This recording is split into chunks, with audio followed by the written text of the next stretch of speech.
Conversamos agora, então, com Jairo Jorge, candidato pelo PSD à Prefeitura de Canoas, que fez 29,76% neste primeiro turno e disputa a eleição com Ayrton Souza, do PL, que fez 35,26% dos votos válidos. Bom dia, Jairo Jorge. Bom dia, Sabrina. Bom dia a todos os amigos que nos acompanham, especialmente os canoenses. É um prazer aí conversar contigo e aproveitar também a oportunidade para agradecer o voto de todos os canoenses, daqueles que nos apoiaram e que permitiram que o debate possa continuar e que eu possa estar, né? Já que meus adversários já haviam decretado a minha morte política e diziam que eu sequer estaria no segundo turno. Então eu agradeço muito o voto dos canoenses que confiaram e agora vamos aprofundar o debate, Sabrina, que é isso que as urnas exigem, né? As urnas estão apontando a necessidade de ampliar o debate. E é sobre esse retrato que as urnas nos trouxeram e dados, né, do Tribunal Regional Eleitoral que começo lhe perguntando. Assim como ontem, teremos hoje cerca de 10 minutos de entrevista. Canoas teve uma abstenção muito alta, né? Ou seja, pessoas, eleitores aptos a votar que não foram às urnas. O índice foi superior, inclusive, ao de Porto Alegre, que tanto tem se debatido, 31,8%. Em números absolutos, 82.629 eleitores. Olhando para essa abstenção, lhe pergunto como o senhor enxerga este dado e também a estratégia para este segundo turno, que é uma campanha muito rápida.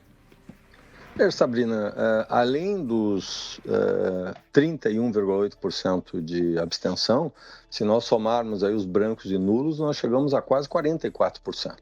Então, isso mostra, primeiro, que a gravidade do que aconteceu em Canoas, ele não se aproxima de nenhuma outra cidade.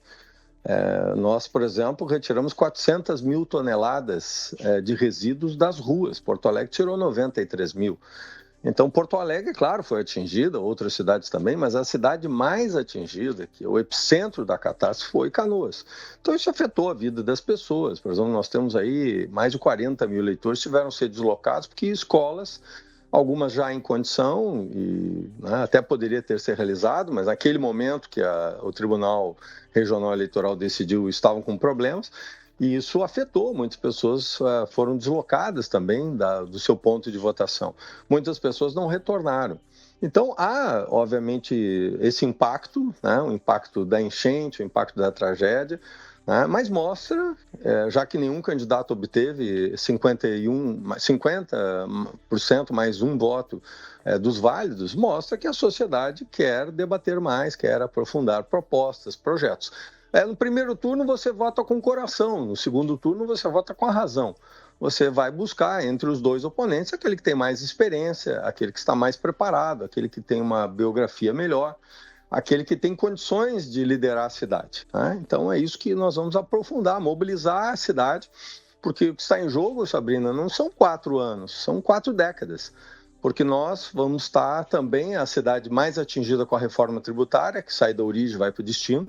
Nós vamos perder aí mais de 400 milhões, provavelmente, ICMS, em razão da refinaria Alberto Pasqualini, nós somos um polo industrial, então isso impacta uma cidade que tem 2 bi de arrecadação. Você perder 20%, 30% da sua arrecadação é algo que precisa ser enfrentado agora.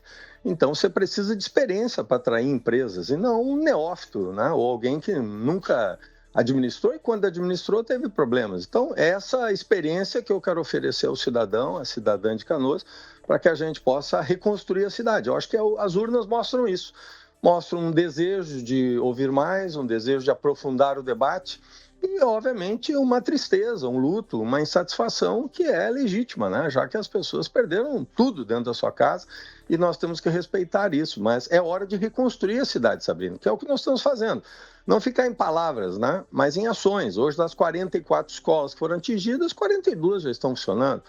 Das 15 unidades básicas que foram atingidas, 12 já estão em pleno funcionamento e vamos colocar as 3 que faltam ainda nesse mês de outubro.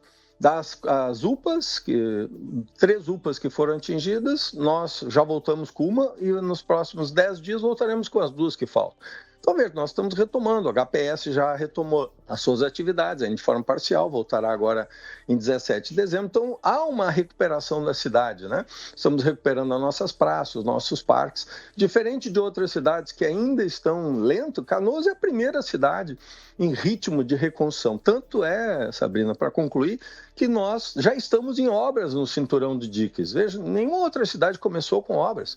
Nós temos hoje 4 frentes de ação no dique da Rio Branco, no dique da Matias, no dique de Niterói e no dique de Mato Grande, que é um novo dique.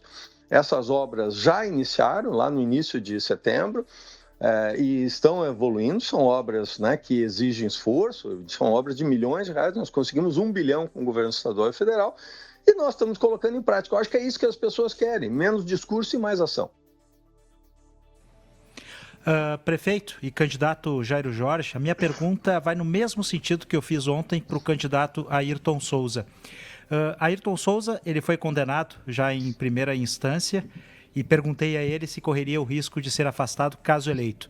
O senhor ficou afastado por cerca de 500 dias da Prefeitura de Canoas. Caso o senhor seja eleito, o canoense corre o risco novamente de ver o prefeito afastado por indícios de corrupção? Veja, Paulo Edu, eu, infelizmente, vivi essa tragédia, né? Essa injustiça, né? Foram 492 dias de afastamento, um mandato eleito pelo povo.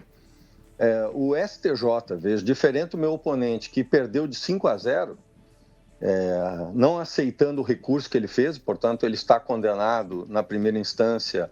O TJ 3-0 não manteve a condenação e o STJ por 5-0 manteve. No meu caso, é o inverso. Os 4 ministros que julgaram colocaram de forma inequívoca que não há nenhum motivo, não havia nenhum motivo para o meu afastamento. Então, houve um afastamento injusto. É verdade que a Justiça tardou para julgar o meu recurso? Sim, levou muito tempo para julgar, mas tardou, mas não falhou. Então, eu tenho serenidade do que eu fiz. Eu sou o político mais investigado do Rio Grande do Sul. E exatamente por isso eu estou de cabeça erguida, porque eu sou ficha limpa, passaram a minha vida, né, ao avesso, escafuncharam a minha vida e não acharam nada. Não é porque eu escondi, é porque não havia nada, efetivamente. Veja, eu fiz mais de 2.000 licitações, Paulo Edu. O meu adversário fez lá 3 ou 4 licitações como presidente de uma companhia que era da Corsan, anulou uma licitação e fez uma outra licitação fraudulenta. Foi começado a investigar em 2008, o Ministério Público apresentou em 2012 a denúncia, ele escondeu seus bens nesse período, né? Escondeu o processo também, tanto que a juíza revela isso. Em 2018 ele foi condenado por dolo, né? 5.200.000 para devolver o prejuízo, mais uma multa de 10%, mais suspensão dos direitos políticos por 5 anos e perda da função pública. Veja, eu não tenho isso. O que significa perda da função pública, Paulo Edu? É que se ocorrer essa possibilidade dele ser eleito, ele vai perder o mandato de prefeito, é perda da função pública. Então é o Kinder Ovo, né? Você vota e tem uma surpresa lá porque é o seu vice, filho do prefeito Busato, que está lá e obviamente, o desejo desse grupo se perpetuar. Então é importante que a sociedade saiba. Da minha parte, a serenidade, a tranquilidade, porque eu fui efetivamente investigado, né? E não encontraram nada, porque eu sei o que eu fiz, eu sei que não fiz e sei também o que eu quero fazer.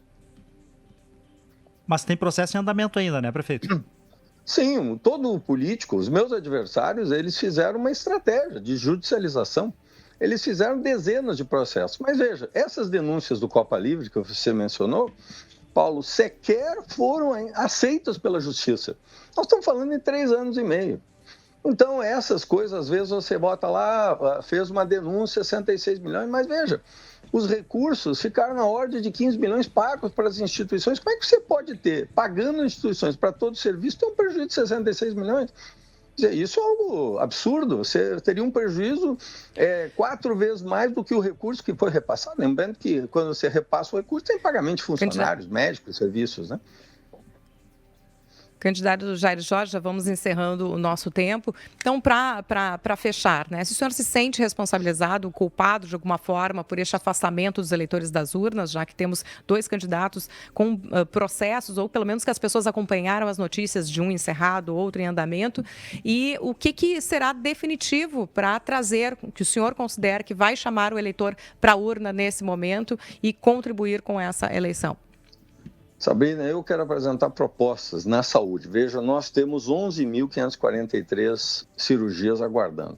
Nós realizamos 2.000 cirurgias ao mês, são 24.000 cirurgias ano. Mas nós precisamos fazer o mutirão, fila zero. Vamos fazer isso para zerar. Também vamos implantar o Canoas Mais Saúde, que é uma nova versão do teleagendamento, onde nós vamos usar o WhatsApp.